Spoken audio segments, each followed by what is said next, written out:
Sexual ലൈഫും മെനോപോസായിട്ട് വലിയ ബന്ധമൊന്നുമില്ല. പക്ഷെ മെനോപോസും കഴിഞ്ഞതിന് ശേഷം സെക്ഷൽ താല്പര്യങ്ങൾ കുറച്ച് കുറയാറുണ്ട് എന്നുള്ളത് മാത്രമേ ഉള്ളൂ. പീരീഡ്സ് ഉള്ളതും മെൻസ്ട്രേഷൻ ആകുക എന്ന് പറയുന്നത് ആ സമയങ്ങളിൽ സ്ത്രീകൾക്ക് ഹാർട്ട് അറ്റാക്ക് ഒക്കെ വളരെ കുറവാണ്. ആ ഹോർമോൺസ് ആണ് ഇത്രയും നാളും ആ ഒരു സ്ത്രീയെ പ്രൊട്ടക്ട് ചെയ്തുകൊണ്ടിരുന്നത്. പുരുഷന് ലൈംഗിക താല്പര്യം എന്ന് പറയുന്നത് മരിക്കുന്നതിൻ്റെ ഒരു 5 മിനിറ്റ് മുമ്പ് വരെ കാണുന്ന ഒരാളാണ്. ഇപ്പോൾ 60 വയസ്സുള്ള ഒരു സ്ത്രീ 35 വയസ്സുള്ള പുരുഷനെ ഇഷ്ടപ്പെടാം, കല്യാണം കഴിക്കാം, ഒരുമിച്ച് ജീവിക്കാം. നാട്ടുകാരോട് പോയി പണി നോക്കാൻ പറയുക എന്നുള്ളതല്ലാതെ ഇവിടെ വേറൊന്നും ഓപ്ഷൻ ഇല്ല. ഹിന്ദുവിനെ കല്യാണം കഴിക്കാം, മുസ്ലിമിനെ കഴിക്കാം, ക്രിസ്ത്യാനിയെ കഴിക്കാം, എങ്ങനെ വേണമെങ്കിലും കല്യാണം കഴിക്കാം, കുഴപ്പമില്ല, മനുഷ്യനായാൽ മതി എന്ന് പറയും. വെറുതെയാ, അങ്ങനൊന്നായിട്ട് കാര്യമില്ല. പാവങ്ങൾ പണക്കാരെന്നൊക്കെ പറയുന്നതല്ല, മനുഷ്യനാണ് ഏറ്റവും ഇമ്പോർട്ടൻറ്റ് പറയില്ലേ, അവിടെയും മിസ്റ്റേക്ക് വരുന്നു. ഭൂരിഭാഗം യങ്ങായിട്ടുള്ള പെൺകുട്ടികൾക്ക് അവർക്ക് 40 വയസ്സിന് മുകളിലുള്ള പുരുഷന്മാരോടാണ് താല്പര്യം. ഈ 40 വയസ്സ് കഴിഞ്ഞതിന് ശേഷമേ ഒരു പുരുഷന് ബുദ്ധി വെക്കത്തുള്ളൂ.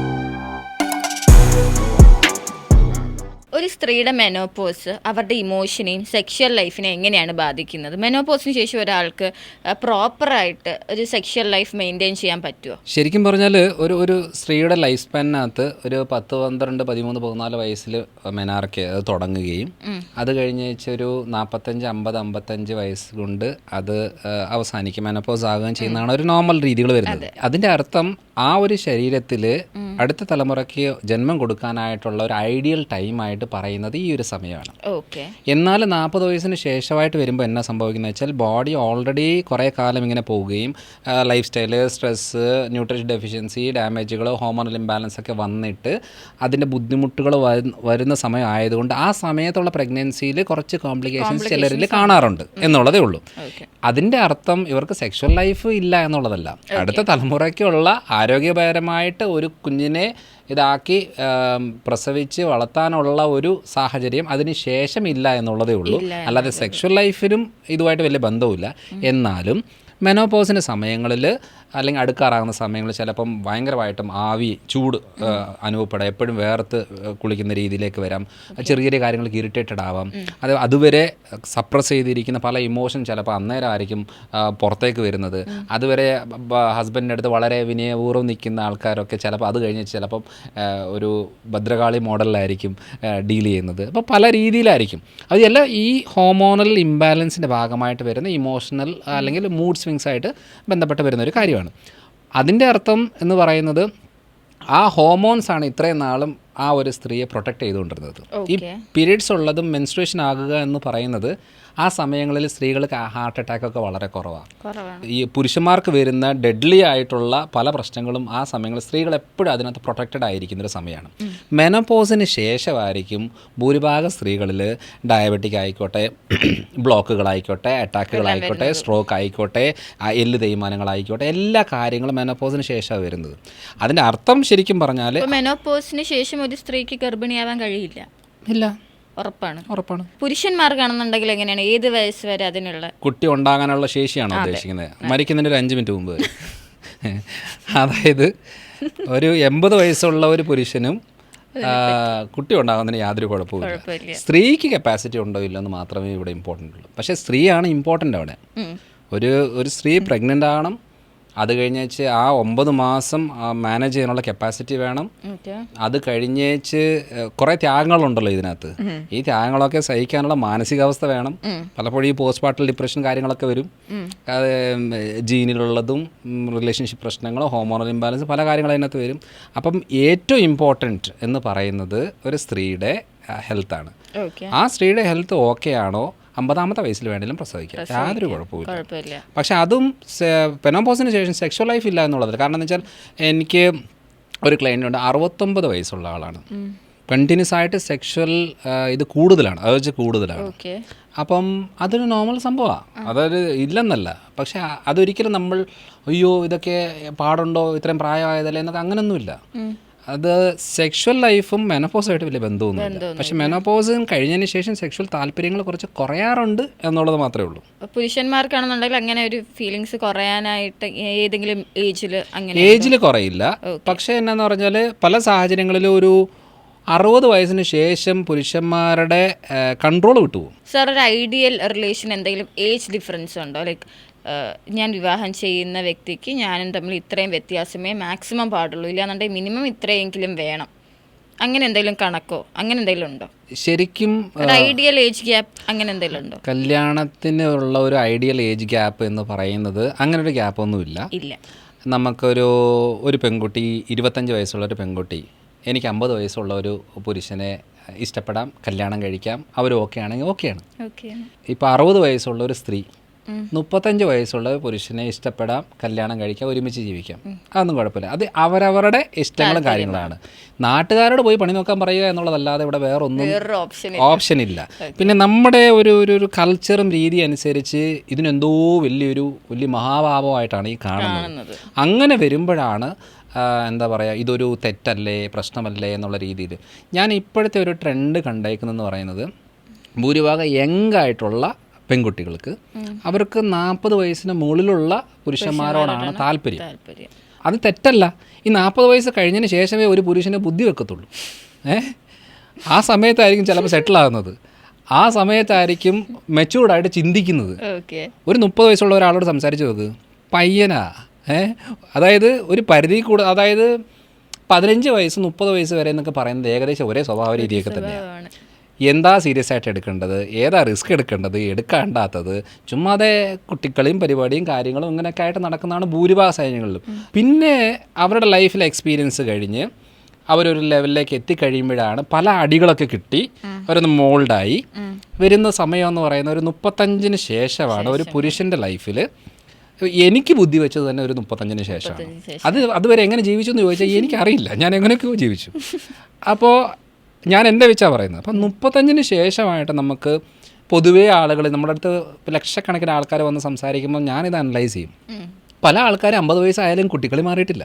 ഇപ്പോഴത്തെ പെൺകുട്ടികൾ നോക്കുക എന്താണെന്ന് വെച്ചാൽ, എനിക്ക് വെൽ സെറ്റിൽഡ് ആയിട്ടുള്ള ഒരു വ്യക്തിയെയാണ് എൻ്റെ ലൈഫ് പാർട്ട്ണറായിട്ട് കിട്ടുവാണെങ്കിൽ എനിക്ക് നല്ലതാണ്. ഇനി അവിടെ റിസ്ക് പരിപാടിയില്ല. അപ്പം അതേപോലെ തന്നെ മെച്യൂരിറ്റി ലെവല് കുറച്ചുകൂടെ ബെറ്റർ ആയിരിക്കും. അതേപോലെ തന്നെ എന്താ പറയുക, അവർ ലോകത്തെ കാണുന്ന രീതികൾ കുറച്ചുകൂടെ ബെറ്റർ ആയിട്ടായിരിക്കും. അതുവരെയുള്ള പഴഞ്ചൻ രീതികളൊക്കെ അവരുടെ വീട്ടിൽ നിന്ന് കുറച്ച് മാറി നിന്ന് അവർ സ്വന്തമായിട്ടുള്ള ലൈഫിൽ ആയിരിക്കും. കുറച്ചൊക്കെ ലോകം കണ്ടവരായിരിക്കും, കുറച്ചൊക്കെ ലേറ്റസ്റ്റ് ആയിട്ടുള്ള കാര്യങ്ങളെക്കുറിച്ച് അവബോധമുള്ളവരായിരിക്കും. അങ്ങനെയുള്ളപ്പോൾ എന്താണെന്ന് വെച്ചാൽ ഈ പെൺകുട്ടിയെ ചിലപ്പോൾ ഈ കൊച്ചിനെ പോലെ നോക്കിക്കൊണ്ടുപോകും. അപ്പം പെൺകുട്ടിക്ക് എന്താണ് വേണ്ടത്?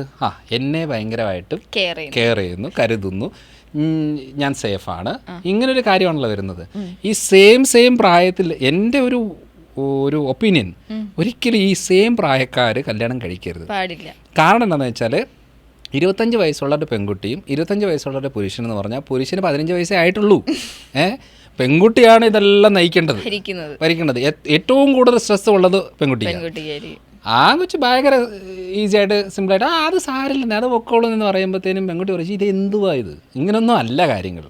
അതുകൊണ്ടാണ് ഈ കുറച്ച് കഴിയുമ്പോഴത്തേനും ഇതിനകത്ത് ഈ പ്രശ്നങ്ങൾ ഉണ്ടാകുന്നത്. ശരിക്കും ഒരു 5 തൊട്ട് 10 വയസ്സ് ഗ്യാപ്പ് ഉണ്ടെങ്കിൽ ഏറ്റവും നല്ലതായിരിക്കും. കാരണം ആ വ്യക്തി കാണുന്ന കാഴ്ചപ്പാടും. അപ്പോൾ 25 വയസ്സുള്ള ഒരു കുട്ടിക്ക് 35 വയസ്സുള്ള ഒരു പുരുഷനാണ് നല്ലത്.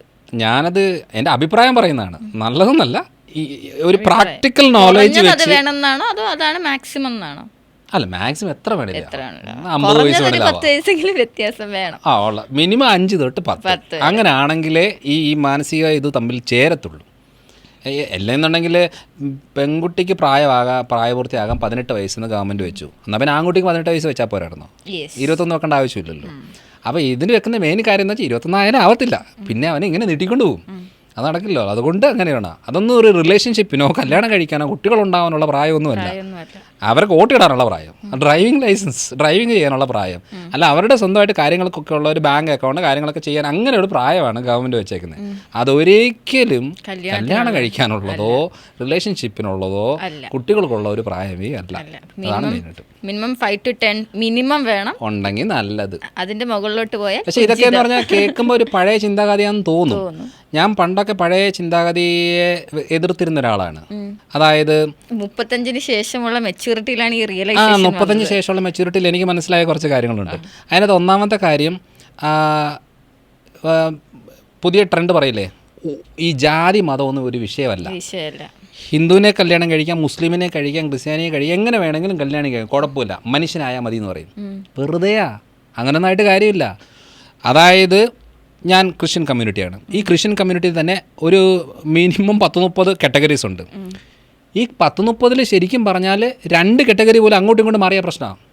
റോമൻ കത്തോലിക് എന്ന് പറയുന്നൊരു കാറ്റഗറി ഉണ്ട്, അതേപോലെ തന്നെ ബെന്തിക്കോസ് എന്ന് പറഞ്ഞൊരു കാറ്റഗറി ഉണ്ട്. ഇത് രണ്ടും ചേരില്ല. കൾച്ചർ വേറെയാണ്, വിശ്വാസ രീതികൾ വേറെയാണ്, ആചാരങ്ങൾ വേറെയാണ്. അതേപോലെ തന്നെ മലങ്കര എന്ന് പറഞ്ഞൊരു കാറ്റഗറി ഉണ്ട്, ഓർത്തഡോക്സ് എന്ന് പറഞ്ഞൊരെണ്ണമുണ്ട്, യാക്കോബായ എന്ന് പറഞ്ഞൊരെണ്ണമുണ്ട്, മാർത്തോമയുണ്ട്. ഇങ്ങനെ പല പല കാറ്റഗറി ഉണ്ട്. ഈ ഒരേ ക്രിസ്ത്യൻ കമ്മ്യൂണിറ്റി തന്നെ ഇവർ തമ്മിൽ അങ്ങോട്ടും ഇങ്ങോട്ടും കല്യാണം കഴിച്ചാൽ തന്നെ പല പ്രശ്നങ്ങളാണ്. പിന്നെയാണല്ലോ ഒരു വിശ്വാസത്തിന് ടോട്ടലി ഓപ്പോസിറ്റായ വേറൊരു വിശ്വാസത്തിലേക്ക് വരുന്നത്. എൻ്റെ ഒരു അഭിപ്രായത്തിൽ ഇപ്പം റോമൻ കത്തോലിക് എന്ന് പറയുന്നൊരു കമ്മ്യൂണിറ്റിയിൽ അവർ കല്യാണം കഴിക്കുന്നത് റോമൻ കത്തോലിക് തന്നെ ആണെങ്കിൽ ഇത് പഴയ ചിന്താഗതിയാണ്. പക്ഷേ ഇതാണ് എൻ്റെ കണക്ക് ശരി. അവരുടെ വിശ്വാസങ്ങൾ അവർ ചെറിയ പ്രായം തൊട്ട് പഠിക്കുന്ന വിശ്വാസ രീതികളും കാര്യങ്ങളെല്ലാം ഒരേ രീതിയാകുമ്പം കുറച്ചുകൂടെ ബെറ്ററായിട്ട് മനസ്സിലാവും, അങ്ങോട്ടും ഇങ്ങോട്ടും ഇതാവും. ഇതൊന്നുമല്ലാത്ത രീതിയിൽ വേറൊരു കൾച്ചറിലേക്ക് വന്നു കഴിയുമ്പം പ്രശ്നമാണ്. അതേപോലെ വേറൊരു എനിക്ക് മനസ്സിലായൊരു സത്യാവസ്ഥ എന്താണെന്ന് വെച്ചാൽ സ്റ്റാറ്റസ്, പൈസയും ഇതൊക്കെ ഉണ്ടല്ലോ. സ്റ്റാറ്റസ് നമ്മൾ പാവങ്ങൾ പണക്കാരെന്നൊക്കെ പറയുന്നതല്ല, മനുഷ്യനാണ് ഏറ്റവും ഇമ്പോർട്ടൻ്റ് പറയില്ലേ, അവിടെയും മിസ്റ്റേക്ക് വരുന്നുണ്ട്. അതായത് ഈ പൈസയുടെ രീതി അനുസരിച്ച് ഈ പൈസയുടെ നല്ല ഒരു റിച്ച് ആയിട്ടുള്ള ഒരാൾ ചെറുപ്പം തൊട്ടേ ജീവിച്ചു വരുന്നൊരു രീതികളുണ്ട്. ഒരു സാധാരണ ഫാമിലിയിലുള്ള അല്ലെങ്കിൽ ബിലോ പോവർട്ടി ലൈനിലുള്ള ഒരാൾ ജീവിച്ചു വരുന്ന രീതികളുണ്ട്. ഇവർ കല്യാണം കഴിച്ച് കഴിയുമ്പോൾ ഭയങ്കര ബുദ്ധിമുട്ടായിട്ട് അഡ്ജസ്റ്റ് ആയി പോകാനായിട്ട്. അപ്പം നമ്മൾ നോക്കുമ്പോൾ ഇതെന്താ പ്രശ്നം, നമ്മൾ മനുഷ്യരല്ലേ എന്നൊക്കെ അല്ല, ഈ ചെറുപ്പം തൊട്ടേ എങ്ങനെയാണ് ശീലിച്ച് വരുന്നത്, ഇതാണ് റിലേഷൻഷിപ്പിൻ്റെ ഏറ്റവും ഇമ്പോർട്ടൻ്റ് ആയിട്ടുള്ള ഒരു കാര്യം. അതേപോലെ തന്നെ കാഴ്ചപ്പാട്, അപ്പനും അമ്മ എങ്ങനെയാണ് വളർത്തിയേക്കുന്നത്, എങ്ങനെയാണ് ചിന്തിക്കുന്നത്, അവരുടെ രീതികൾ അനുസരിച്ചായിരിക്കും ചിലപ്പോൾ മക്കളുടെ രീതികൾ. അത് ചിലപ്പോൾ വേറൊരു ഫാമിലിയിൽ ഇതേപോലെ ചിന്തിക്കുന്നൊരു ഫാമിലി മാത്രമേ ഇത് ചേരത്തുള്ളൂ. ഗവൺമെൻറ് ജോലിയിലുള്ള ആൾക്കാരുടെ മക്കളിൽ അത് അങ്ങനത്തെ ഒരു കൾച്ചറായിരിക്കും, ബിസിനസ്സുകാരുടെ മക്കൾ വേറൊരു കൾച്ചറായിരിക്കും. അപ്പം നമ്മൾ സാമ്പത്തികം നോക്കിയാലും ഈ കൾച്ചർ വേറെയാണ്. അന്നേരം വരുമ്പോഴും തീരുമാനങ്ങൾ എടുക്കാൻ, ഇവരുടെ പേഴ്സണൽ ലൈഫിൽ തീരുമാനം എടുക്കാൻ തന്നെ ഭയങ്കര ബുദ്ധിമുട്ടായിരിക്കും. വെറുതെ ബെഡ്ഷീറ്റ് മടക്കുന്ന കാര്യങ്ങളായിരിക്കട്ടെ, വലിച്ചു എറിഞ്ഞു പോകുന്ന രീതികളുമുണ്ട്, വാഷ്റൂം ടോയ്ലറ്റ് മെയിൻറ്റെയിൻ ചെയ്യുന്ന രീതികളുണ്ട്. ആ ഒരു കൾച്ചർ വളർന്നു വരുന്ന രീതി അനുസരിച്ച് എങ്ങനെയാണ് ചെയ്യുന്നത്, അത് തന്നെ ലൈഫ് പാർട്ട്ണറിൻ്റെ രീതി അനുസരിച്ച് കുറച്ചെങ്കിലും സിമിലർ ആയിട്ടുണ്ടെങ്കിൽ മാത്രമേ സ്മൂത്തായിട്ട് ലൈഫ് പോകത്തുള്ളൂ. ഇല്ലെങ്കിൽ വകുപ്പ് പറയാനേ ഉള്ളൂ, വെറുതെയാണ്. പിന്നെ ഏജ് ഗ്രൂപ്പ് ഇമ്പോർട്ടൻ്റ് ആണ്. ഒരേ പ്രായത്തിലാവുമ്പോൾ ഭയങ്കര പ്രശ്നമാണ്. കുറച്ച് ഏജ് വെച്ച് ഗ്യാപ്പ് വെക്കുവാണെങ്കിൽ കുറച്ചുകൂടെ നല്ലതാണ്. ഇതൊക്കെ ശരിയെന്നല്ല, എനിക്ക് മനസ്സിലായ കുറച്ച് കാര്യങ്ങൾ ഞാൻ പറഞ്ഞു എന്നുള്ളതേ ഉള്ളൂ.